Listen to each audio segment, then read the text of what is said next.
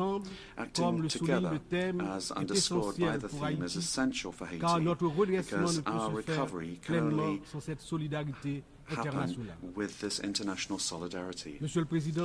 President, Excellencies, ladies and gentlemen, today, our world is facing unprecedented challenges that are of deep concern to the entire international community. The United Nations, in its historic mission to promote peace, security, and sustainable development, is in the front lines of the crises that are not only threatening isolated nations, but the entirety of humanity.